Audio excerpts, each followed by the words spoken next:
우리 찬양대가 예수님은 누구신가 찬양을 주님 앞에 올려드렸는데 시인이 이렇게 고백하였습니다. 주 밖에는 나의 복이 없습니다.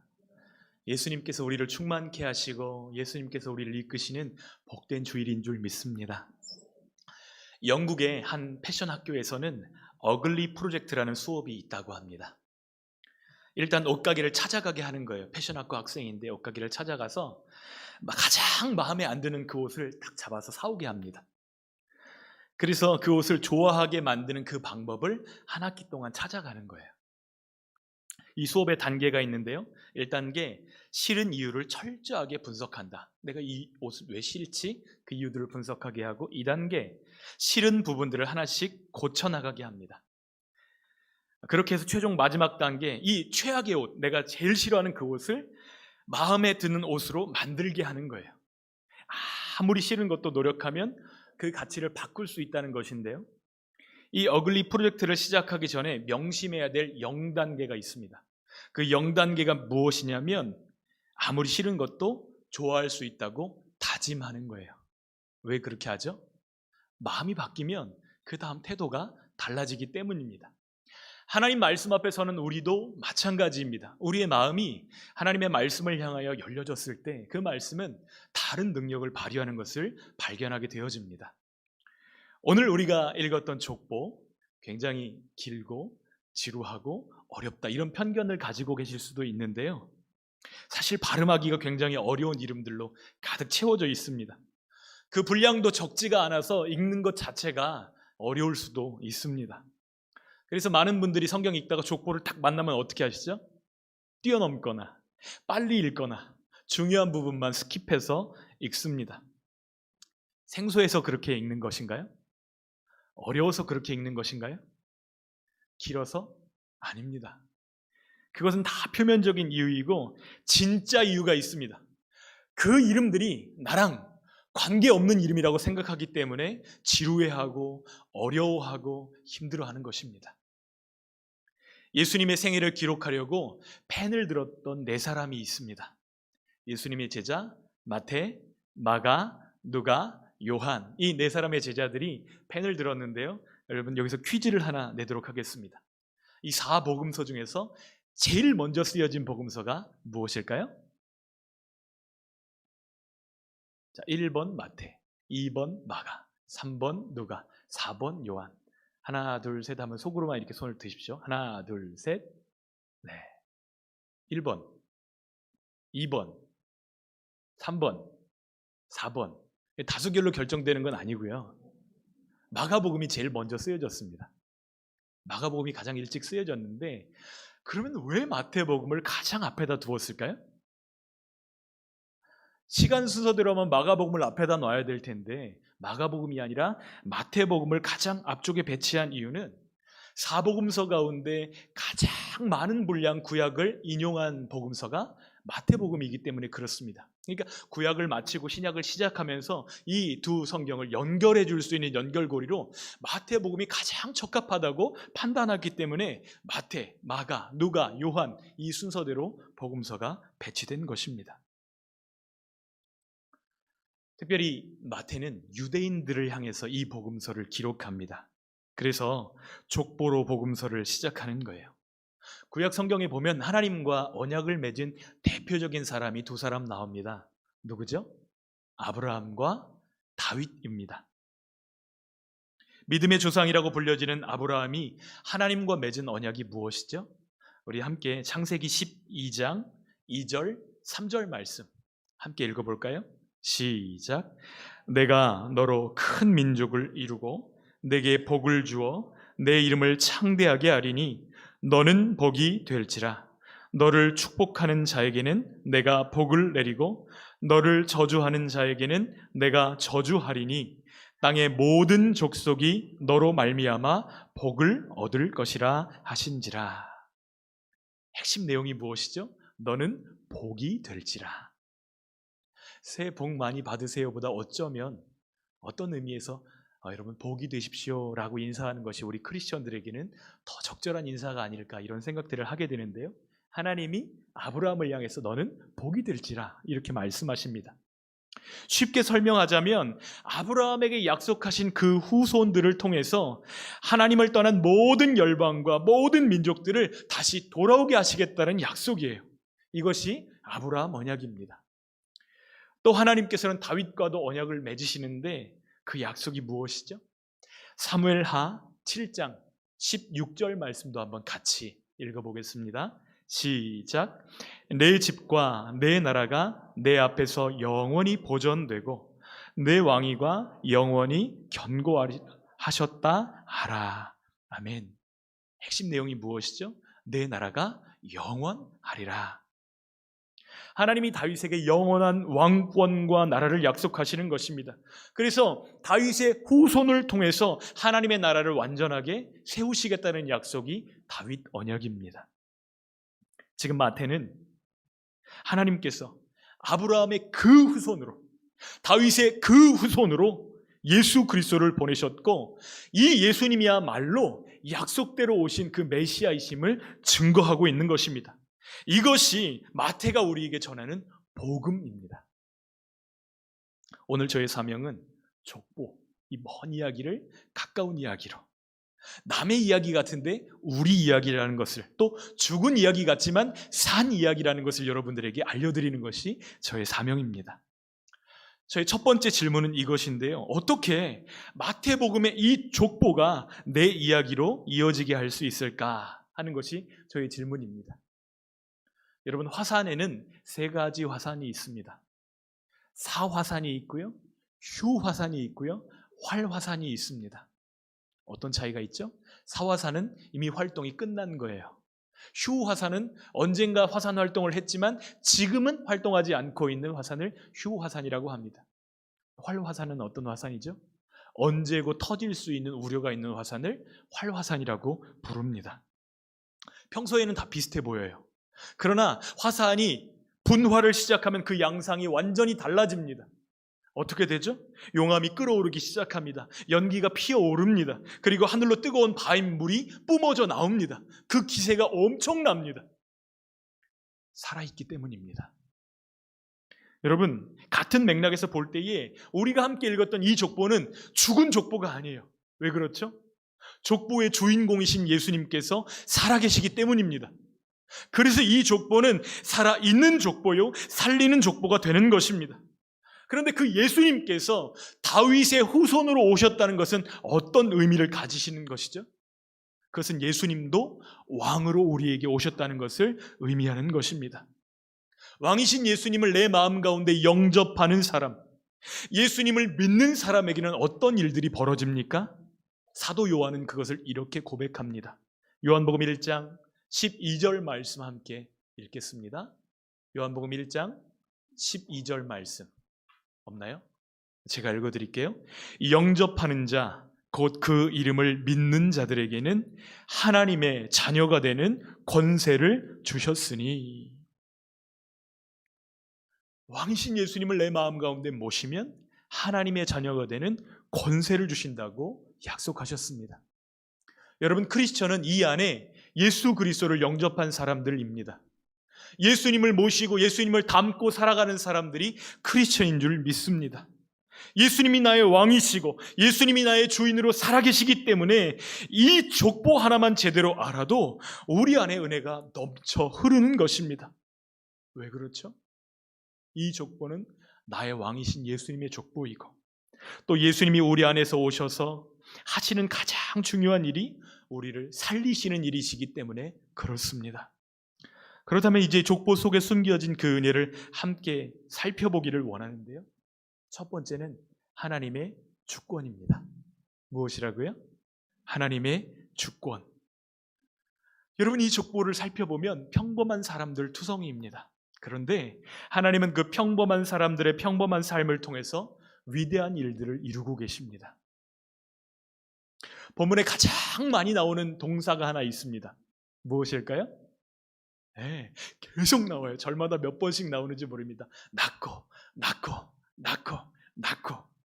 가장 많이 반복되는 동사가 낳고입니다. 사람과 사람이 만나서 서로 사랑하고 결혼하고 아기를 낳고 살아가는 이 평범한 일상 속에 우리 하나님이 역사하고 계시다는 사실입니다. 평범한 삶 속에서 특별하신 하나님이 일하고 계시기에 우리는 하나님의 축복의 통로로 살아갈 수 있는 것입니다. 하나님이 관여하시는 한 시시한 일은 없고 평범한 일은 없는 줄 믿습니다. 본문 안에서 가장 많이 반복되고 있는 동사가 낳고라고 말씀드렸는데요. 왜 이렇게 많이 반복하죠? 중요하니까요. 너무너무 중요합니다.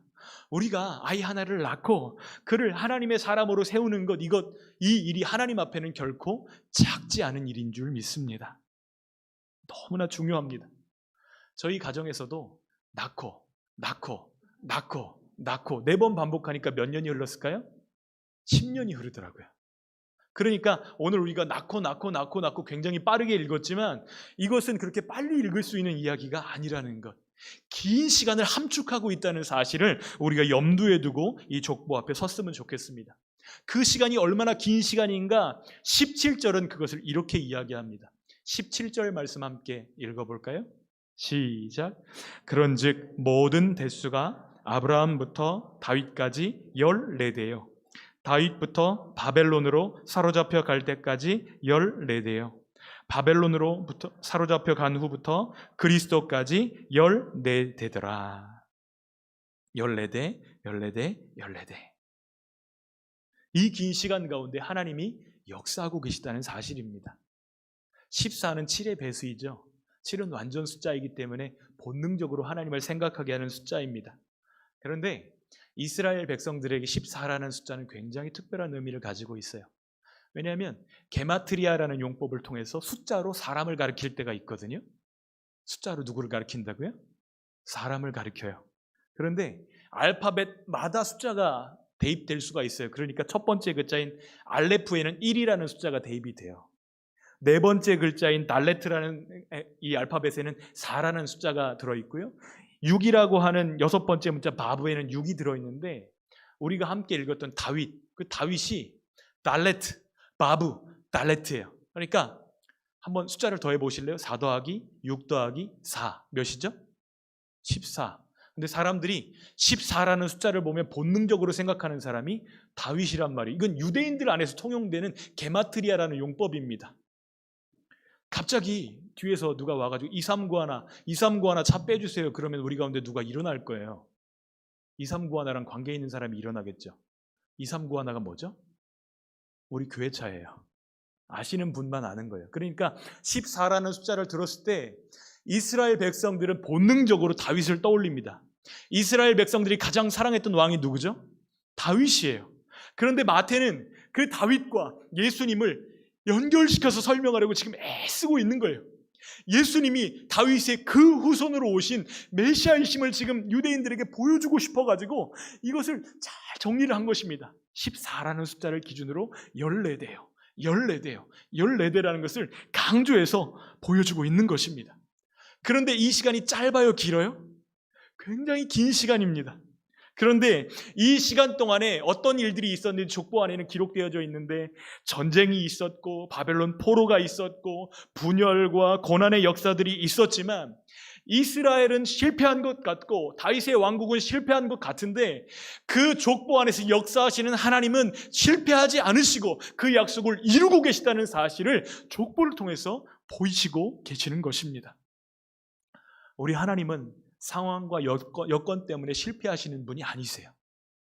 하나님은 눈에 보이는 앞면만 역사하시는 분이 아니고 역사의 뒤편까지도 주장하시는 주권자이십니다. 이 족보를 통해서 하나님이 주권자시다, 이것을 선포하고 있는 것입니다.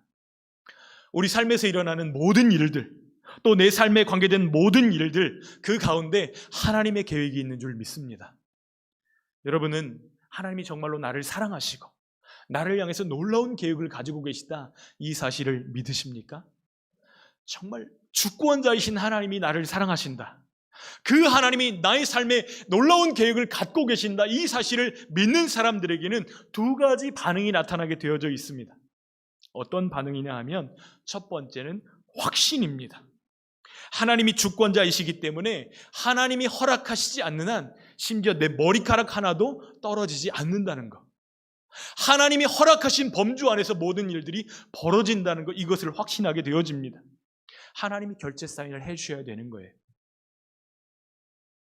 심지어 우리 머리카락 하나조차도 하나님의 그 주권과 연관되어져 있다는 사실입니다. 사도 바울은 이것이 우리를 간섭하는 하나님의 어떤 간섭이 아니라 우리를 향한 놀라운 하나님의 사랑이라고 표현하고 있어요. 로마서 8장 35절로 39절 보면 하나님의 주권을 사랑으로 풀어내고 있는 바울의 모습을 보게 되는데요. 35절부터 39절까지 조금 천천히 한번 읽어보겠습니다. 시작. 누가 우리를 그리스도의 사랑에서 끊으리요? 환난이나 곤고나 박해나 기근이나 적신이나 위험이나 칼이랴. 기록된 바 우리가 종일 주를 위하여 죽임을 당하게 되며 도살당할 양같이 여김을 받았나이다 함과 같으니라. 그러나 이 모든 일에 우리를 사랑하시는 이로 말미암아 우리가 넉넉히 이기느니라.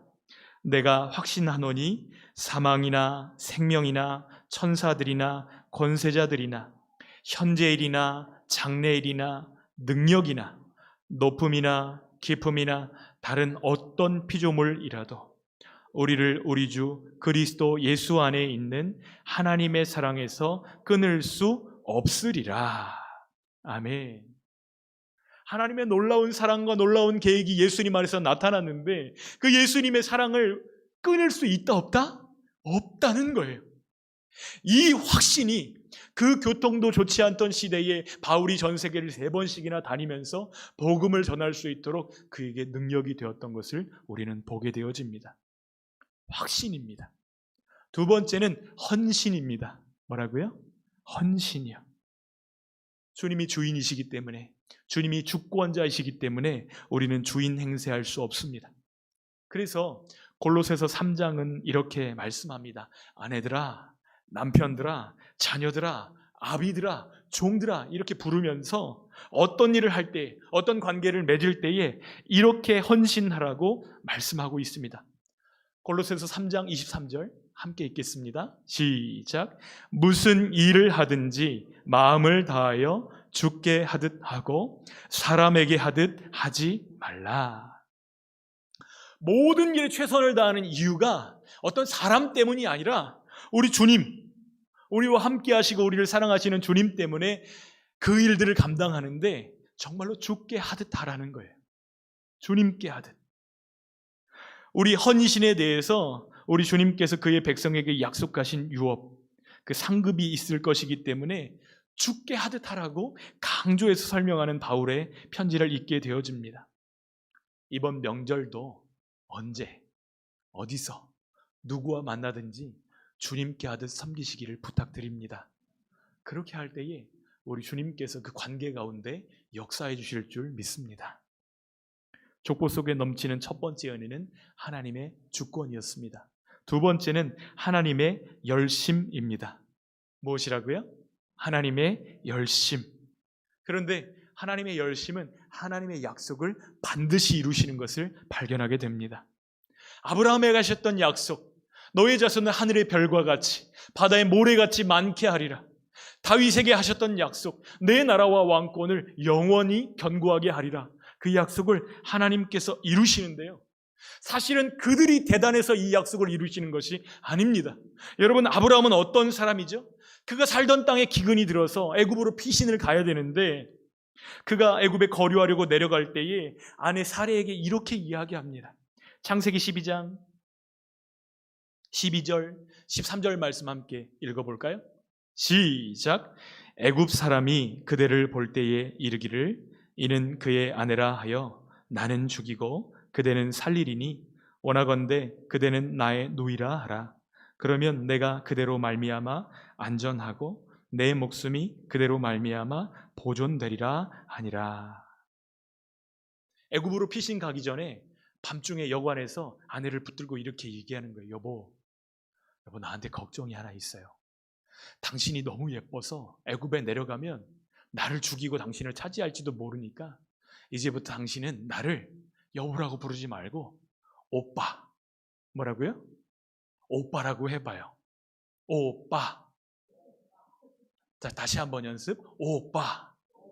이렇게 여관에서 연습을 시킨 거예요. 누가 뭐라고 어떤 관계냐고 이렇게 물어보면 오빠라고 대답하라고 연습을 시킵니다. 그리고 애굽에 내려갔을 때 그 사랑하는 아내를 바로에게 팔아먹은 사람, 그 장본인이 바로 아브라함입니다. 믿음의 조상이라고 말하기엔 너무나 약한 약점들이 많았고 그렇게 한 번만 한 것이 아니에요. 그러면 다윗은 또 어떤 사람이죠? 다윗을 사랑했던 충신 우리야. 그 우리아의 아내와 죄를 범하고 그 죄를 덮기 위해서 그 충신 우리아를 전쟁이 가장 치열한 최전방으로 내몰아서 그를 죽게 만든 가정 파괴범입니다. 그런데 하나님은 족보 가운데 그 내용을 굳이 기록하고 계세요. 6절 말씀 한번 같이 읽어볼까요? 시작. 이새는 다윗 왕을 낳으니라. 다윗은 우리아의 아내에게서 솔로몬을 낳고. 여러분, 우리아의 아내는 누구죠? 밧세바입니다. 자기 아내가 아닌 충신 우리아의 아내에게서 솔로몬을 낳았다, 이 내용을 족보 가운데 기록해 놓으셨어요. 족보에 나온 사람들 어느 누구 하나 온전한 사람이 없습니다. 만약에 이게 우리 족보라고 생각한다면 우리 조상 가운데 이런 분이 있습니다라고 자랑하고 싶은 분 있으세요? 아무도 없을 거예요. 그러나 하나님은 이 족보를 통해서 우리에게 무엇을 말씀하십니까? 우리의 실패와 우리의 연약함에도 불구하고 하나님의 뜻은 반드시 이루어진다는 사실입니다. 이것을 이루시는 분이 하나님이시기 때문에 그래요. 하나님의 열심이 이것을 이루시고 하나님의 열심이 우리의 구원이 된 줄 믿습니다. 또 이 족보에는 여성들의 이름도 기록되어져 있습니다. 일반적으로는 족보에 여성들의 이름을 기록해요? 안 해요? 안 해요. 안 하는데 이 예수님의 족보에는 유독 5명의 여인들의 이름이 기록되어져 있습니다. 다말, 라합, 룻, 밧세바, 마리아, 이렇게 5명의 여인들이 기록되어져 있는데요. 근데 이 여인들은 또 어떤 여인들이죠? 다말은 어떤 여인이에요? 시아버지가 남편이에요. 이게 말이 됩니까? 라합은 어떤 여인이죠? 그의 직업이 기생입니다. 룻은 어떤 여인이에요? 순수 유대 혈통이 아니라 이방인입니다. 또 우리아의 아내로 표현되었던 밧세바는 어떤 여인이죠? 다윗이 간음했던 상대입니다. 남녀 할 것 없이 모든 이들이 함량미달입니다. 상처투성입니다. 깨어진 사람들입니다. 그럼에도 불구하고 하나님은 그들을 통해서 하나님의 뜻을 이루고 계십니다. 이것이 족보가 주고 있는 메시지예요. 그런데 이것이 우리에게 얼마나 큰 위로인지 모릅니다. 하나님의 열심이 우리를 만드시는 것입니다. 사실 우리 마음을 주눅들게 하는 것들 굉장히 많습니다. 위축되게 하고 주눅들게 만들고 내가 나 자신을 보아도 참 부족하다 이렇게 느껴질 때가 많습니다. 하나님이 왜 나를 이 일을 맡겨주셨지? 부적절하지 않는가? 나보다 더 잘하는 사람들도 많이 있는데, 더 괜찮은 사람들도 많이 있는데 이 자리가 나에게 어울리지 않는 자리라고 생각될 때도 있습니다. 부적절감이에요. 그러나 하나님은 부족하고 부적절한 우리를 통해서도 일하실 수 있는 분이시다. 이것을 족보가 우리에게 알려주고 있는 것입니다. 하나님의 열심입니다. C.S. 루이스라고 하는 신학자는 평범한 크리스천이 없다고 이야기합니다. 왜 그렇죠? 크리스천은 왕께 붙어있는 사람들이요, 또 왕의 영광을 누리는 사람들이기 때문이라고 고백합니다. 나처럼 부족하고 나처럼 부적절한 사람도 예수님이 우리 안에 오심으로 왕께 붙어있을 수 있는 은혜를 주셨습니다. 그리고 왕의 영광을 누릴 수 있도록 우리를 이끌고 계시는 줄 믿습니다. 여러분, 우리가 하나님께 쓰임받기 위해서 꼭 위대한 사람이 될 필요는 없어요. 특별한 인물, 특별한 공, 특별한 지혜, 특별한 능력이 있을 필요가 없다는 사실입니다. 왜 그렇죠? 어떤 것의 가치는 그 크기에 따라 결정되지 않기 때문입니다. 몸집이 왜소하다고, 외양이 아름답지 않다고, 또 힘이 없다고, 내가 다른 사람에 비해서 가치 없다고 느껴질 때 여러분 아쉬워하지 않으시기를 부탁드립니다. 작아도 약해도 주님의 손에 우리를 내어드릴 때에 주님의 열심히 우리를 통하여 일하시는 줄 믿습니다. 여러분, 이 펜 아무것도 아닌 작은 펜이에요. 근데 이 펜이 어린아이 손에 들려지면 낙서 몇 조각으로 사라지고 맙니다. 그런데 이 펜이 작가의 손에 들려지면 역사를 바꾸잖아요. 사람의 인생을 살리잖아요. 하나님께 우리의 삶을 드릴 때에 하나님께서 우리를 통해서 역사하시는 줄 믿습니다. 하나님의 주권과 하나님의 열심을 신뢰하는 저와 여러분 되시기를 축복합니다. 하나님이 우리를 사랑하시고 하나님 안에 우리를 향한 완전한 계획이 있습니다. 이것을 믿으면서 예수님의 족보를 내 족보로 이어나가는 은혜 주시기를 축복합니다. 만약 이 자리 가운데 아직도 예수님을 나의 구주로 모시지 않은 분 계시다면 이 시간 예수님을 향해서 마음의 문을 여시기를 부탁드립니다. 그리고 예수님을 내 마음 가운데 모셨지만 내 삶이 무너진 것 같아요, 이런 부족함과 부적절감을 느끼고 계시는 분들이 계시다면 이 시간 이 족보를 통해서 하나님이 행하실 일들을 다시 한번 기대하시기를 부탁드립니다. 족보가 우리에게 소리 지르고 있어요. 왕이신 하나님, 하나님의 주권과 하나님의 열심을 신뢰하라고 우리에게 도전하고 있습니다. 그렇게 할 때에 예수님의 족보가 단지 그분의 족보가 아니고 내 안에 계시는 왕, 나와 함께 하시는 주님, 예수님의 족보는 곧 나를 위한 족보라는 사실들을 깨닫고 그 은혜의 바통 터치가 이루어지는 줄 믿습니다. 예수님의 족보가 내 족보로 이어지는 귀한 우리 오늘 주일 그리고 명절 보내시기를 축복합니다. 이 시간 우리 한 번 더 찬양했으면 좋겠는데요. 충만이라는 찬양입니다. 우리 지난주에 한번 불렀었는데요. 충만, 예수님 우리를 충만케 하여 주시옵소서. 예수님, 내가 받은 복 중에 최고의 복은 예수 그리스도이십니다. 영원한 왕 되신 주님, 충만케 하여 주시옵소서. 우리 함께 찬양하며 나아갈까요?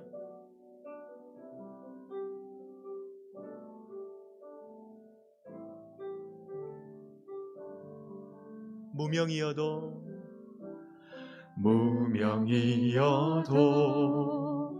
공허하지 않은 것을 예수 안에 난 만족함이라.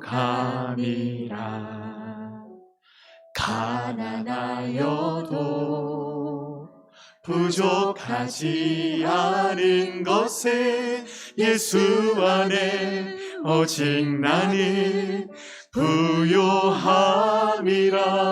고난 중에도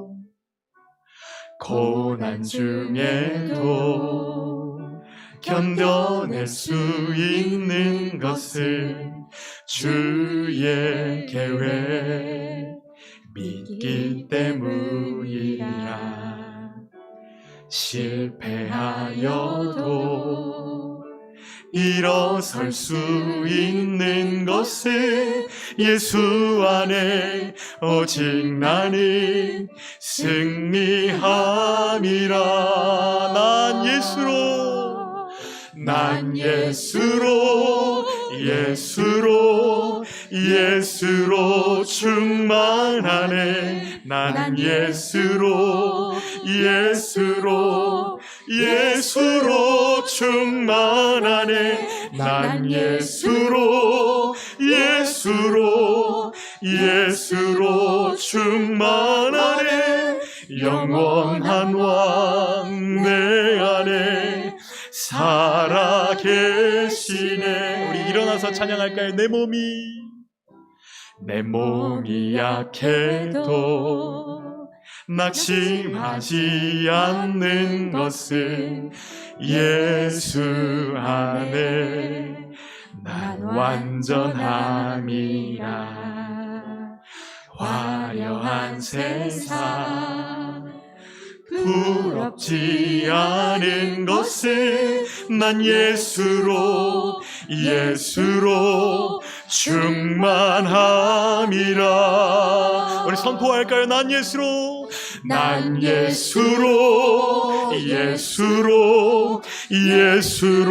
충만하네. 세상 모든 것들도 부럽지 않네. 난 예수로 예수로 충만하네. 영원한 왕 내 안에 살아계시네. 난 예수로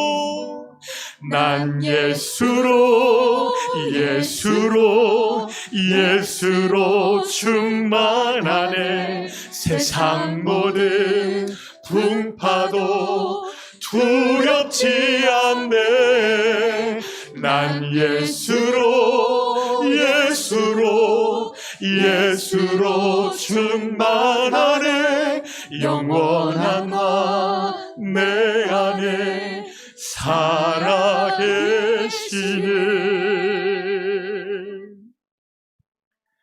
이 시간 우리 함께 기도하기 원합니다. 왕이신 예수님이 우리를 사랑하셔서 오셨습니다. 하나님의 주권과 하나님의 열심을 신뢰하는 저희들 되기를 원합니다. 어떤 것도 하나님의 주권 밖에서 이루어지는 것이 없습니다. 하나님, 우리를 구원하신 것은 우리의 집을 구원하시려 하심인 줄 믿습니다. 하나님, 우리를 예수로 충만케 하여 주셔서 우리 사랑하는 가족들을 구원케 하여 주시옵소서. 예수님의 족보가 우리의 족보로 이어지는 은혜를 베풀어 주시옵소서.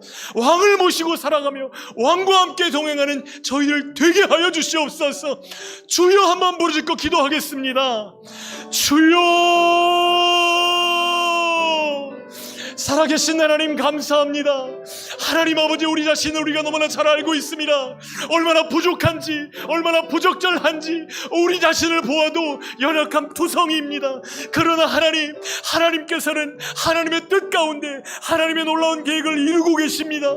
하나님 아버지, 그 놀라운 계획을 부족한 사람들, 평범한 사람들, 그 일상을 통해서 이루고 계십니다. 하나님, 오늘 우리의 삶도 주님이 그렇게 사용해 주시기를 원합니다. 하나님, 오늘 우리들의 생명도 주님이 그렇게 귀하게 사용해 주시기를 원합니다. 하나님의 열심, 하나님의 주권이 우리의 모든 삶을 에워싸시고 하나님의 뜻을 이루시는 것을 믿게 하여 주시옵소서.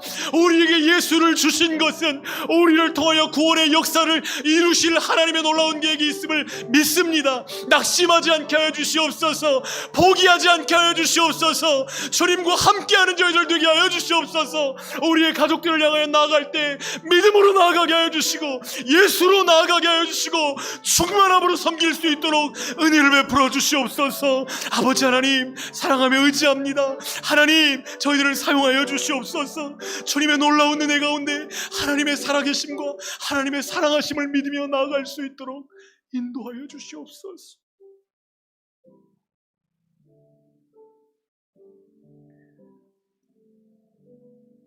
사랑이 많으신 하나님의 은혜와 사랑을 감사합니다.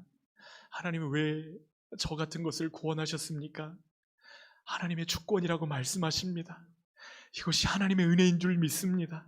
하나님 아버지, 우리를 사랑하셔서 우리를 구원하시고 우리 안에 오셔서 우리와 함께 하시는 왕을 찬양합니다. 하나님의 열심, 하나님의 주권을 신뢰하는 저희들 되게 하여 주시옵소서. 부족하여도, 연약하여도, 가난하여도, 병들었어도 우리 안에서 역사하고 계시는 주님을 바라보게 하여 주시옵소서. 평범하고 연약한 사람들 통해서도 하나님의 놀라운 역사, 구원 역사를 이루신 하나님이 우리의 왕이심을 선포합니다. 하나님, 우리와 동행하시며 우리를 통하여 주님의 나라가 확장되는 귀한 명절 되게 하여 주시옵소서. 예수 그리스도를 바라보게 하여 주시고 주님으로 충만케 하여 주시고 그 사랑으로 섬길 수 있도록 우리와 동행하여 주시옵소서. 하나님 아버지, 우리로 인하여서 우리의 가문의 우상 숭배들이 끊어지기를 소원합니다. 주님 앞에 많은 가족들이 돌아올 수 있도록 우리들을 사용하여 주시고 충만케 하여 주시옵소서. 아버지 하나님, 오늘 있어질 영적 싸움을 놓고 기도합니다. 하나님을 찾게 하여 주시고 주님 다스려 주시기를 간구하는 마음으로 오늘 가족들을 만나게 하시며 그 10년 가운데 역사하실 하나님을 기대하며 바라보는 저희들 다 되게 하여 주시옵소서.